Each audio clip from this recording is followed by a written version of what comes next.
Chapitre 7. L'assaut fut donné alors que nous parvenions en vue de la clairière, avec une soudaineté qui nous interdit toute défense.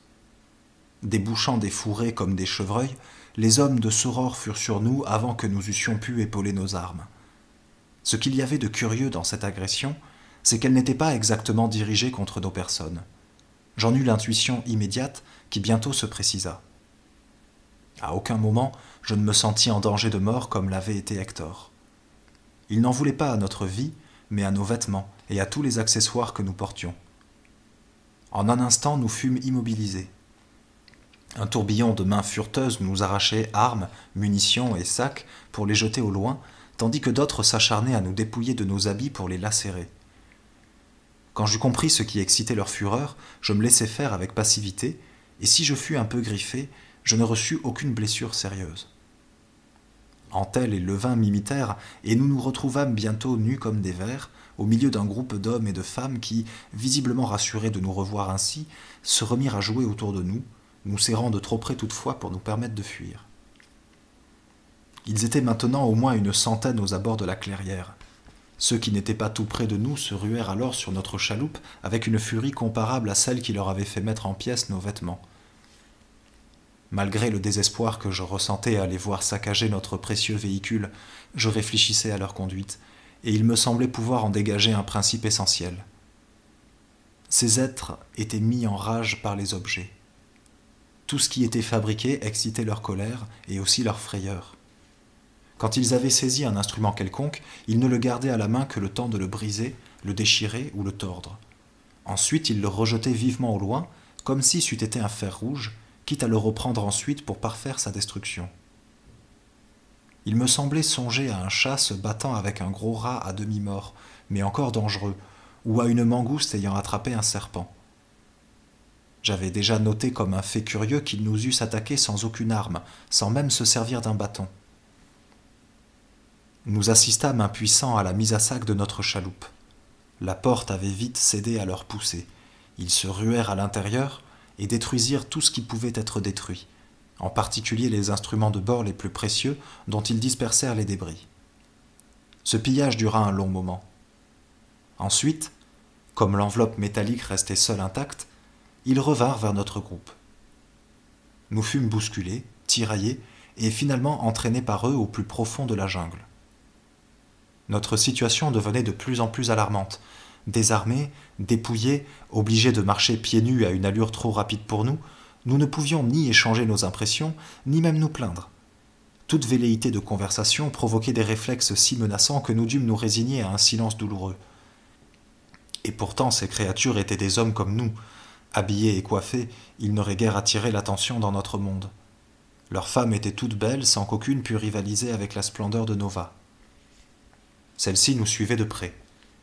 À plusieurs reprises, comme j'étais harcelé par mes gardes, je tournai la tête vers elle, implorant une marque de compassion qu'il me sembla surprendre une fois sur son visage, mais ce n'était, je crois, que le fait de mon désir de l'y trouver.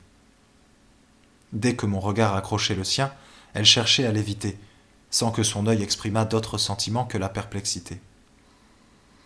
Ce calvaire dura plusieurs heures. J'étais accablé de fatigue, les pieds ensanglantés, le corps couvert d'égratignures causées par les ronces à travers lesquelles les hommes de Soror se faufilaient sans dommage comme des serpents. Mes compagnons n'étaient pas en meilleur état que moi, et Antel trébuchait à chaque pas quand nous arrivâmes enfin en un lieu qui semblait être le but de cette course. La forêt y était moins épaisse, et les buissons avaient fait place à une herbe courte. Là, nos gardes nous lâchèrent, et sans plus s'occuper de nous, se mirent de nouveau à jouer en se poursuivant à travers les arbres, ce qui paraissait la principale occupation de leur existence. Nous tombâmes sur le sol, hébétés par la fatigue, profitant de ce répit pour nous concerter à voix basse. Il fallait toute la philosophie de notre chef pour nous empêcher de sombrer dans un noir découragement. Le soir tombé, nous pouvions sans aucun doute réussir une évasion en profitant de l'inattention générale, mais où aller ? Même si nous parvenions à refaire le chemin parcouru, nous n'avions aucune chance de pouvoir utiliser la chaloupe. Il nous parut plus sage de rester sur place et de tenter d'amadouer ces êtres déconcertants. D'autre part, la faim nous tenaillait. Nous nous levâmes et fîmes quelques pas timides. Ils continuèrent leur jeu insensé sans se soucier de nous. Seule Nova semblait ne pas nous avoir oubliés. Elle se mit à nous suivre à distance, détournant toujours la tête quand nous la regardions. Après avoir erré au hasard, nous découvrîmes que nous étions dans une sorte de campement où les abris n'étaient même pas de huttes, mais des espèces de nids, comme en font les grands singes de notre forêt africaine. Quelques branchages entrelacés, sans aucun lien, posés sur le sol ou encastrés dans la fourche des branches basses. Certains de ces nids étaient occupés. Des hommes et des femmes, je ne vois pas par quel autre nom je les désignerais, étaient tapis là, souvent par couple, assoupis, pelotonnés l'un contre l'autre, à la manière des chiens frileux. D'autres abris plus étendus servaient à des familles entières, et nous aperçûmes plusieurs enfants endormis qui me parurent tous beaux et bien portants. Cela n'apportait aucune solution au problème alimentaire. Enfin, nous aperçûmes au pied d'un arbre une famille qui s'apprêtait à manger, mais leur repas n'était guère fait pour nous tenter. Ils dépeçaient sans l'aide d'aucun instrument un assez gros animal qui ressemblait à un cerf. Avec leurs ongles et leurs dents, ils en arrachaient des morceaux de chair crue qu'ils dévoraient après en avoir seulement détaché des lanières de peau. Il n'y avait aucune trace de foyer dans les environs. Ce festin nous soulevait le cœur, et d'ailleurs, après nous être approchés de quelques pas, nous comprîmes que nous n'étions en aucune façon conviés à le partager. Au contraire, des grondements nous écartèrent bien vite. Ce fut Nova qui vint à notre secours. Le fit-elle parce qu'elle avait fini par comprendre que nous avions faim? Pouvait-elle vraiment comprendre quelque chose? Ou bien parce qu'elle était affamée elle-même? En tout cas, elle s'approcha d'un arbre de haute taille, en serra le tronc de ses cuisses, s'éleva ainsi jusqu'aux branches et disparut dans le feuillage. Quelques instants après, nous vîmes tomber sur le sol une profusion de fruits qui ressemblaient à des bananes. Puis elle redescendit, en ramassa 2 ou 3 et se mit à les dévorer en nous regardant.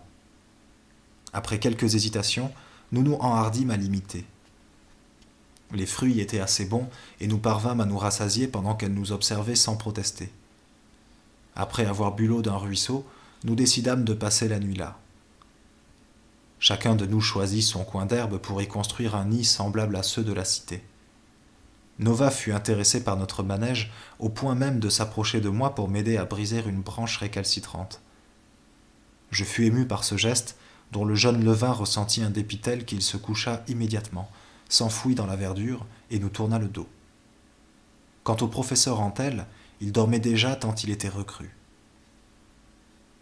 Je m'attardai à terminer ma couche, toujours observé par Nova qui s'était un peu reculée. Quand je m'étendis à mon tour, elle resta un long moment immobile comme indécise, puis elle s'approcha à petits pas hésitants. Je ne fis pas un geste de crainte de l'effaroucher. Elle se coucha à côté de moi. Je ne bougeais toujours pas. Elle finit par se pelotonner contre moi, et rien ne nous distingua des autres couples qui occupaient les nids de cette étrange tribu. Mais quoique cette fille fût d'une merveilleuse beauté, je ne la considérais pas alors comme une femme. Ses façons étaient celles d'un animal familier qui cherche la chaleur de son maître. J'appréciais la tiédeur de son corps sans qu'il me vînt à l'esprit de la désirer. Je finis par m'endormir dans cette position extravagante, à demi mort de fatigue, serré contre une créature étrangement belle et incroyablement inconsciente, après avoir à peine accordé un coup d'œil à un satellite de Saurore, plus petit que notre lune, qui répandait sur la jungle une lueur jaunâtre.